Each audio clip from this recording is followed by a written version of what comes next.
ย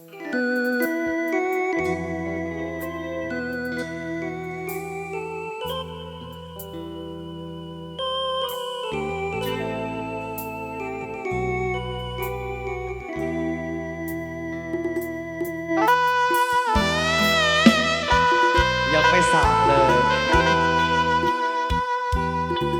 เอาท้าพี่น้องที่เพิ่งเดินทางมาถึงด้วยนะครับผม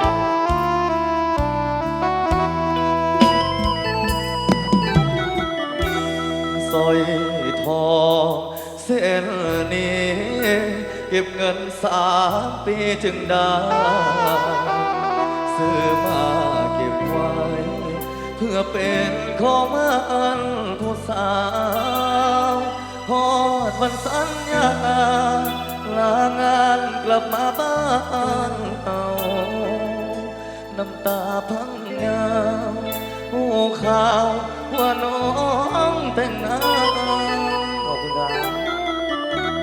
หัวใจสถานอายมาบดทันใจเจ้าสัญญาเอาจบตอนน้องเข้าอาพัน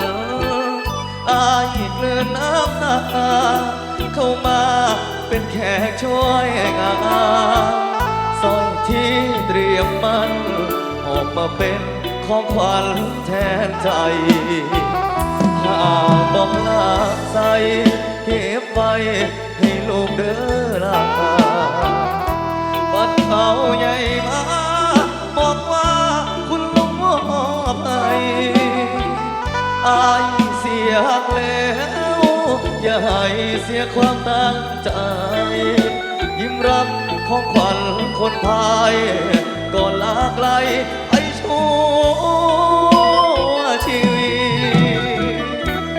สร้อยทองเส้นนี้บ่มีสิทธิ์เป็นของมัน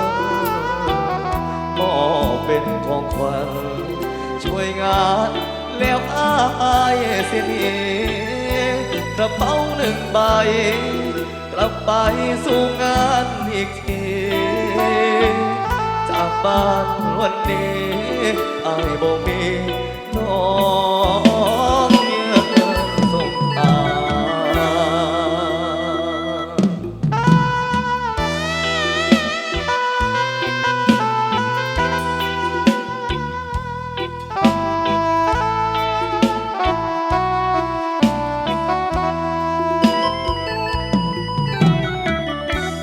สร้อย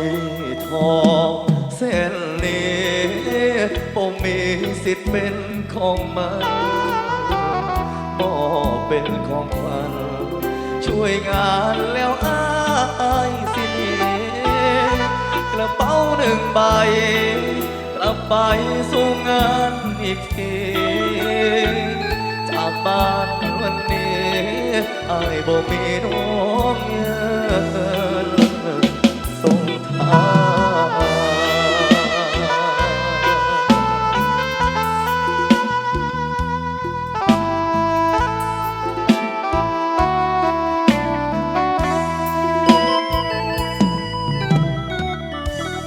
ขอบคุณครับของมันเป็นของขวัญกับผมเก่าๆจากพี่สอนสินชัยด้วยนะครับ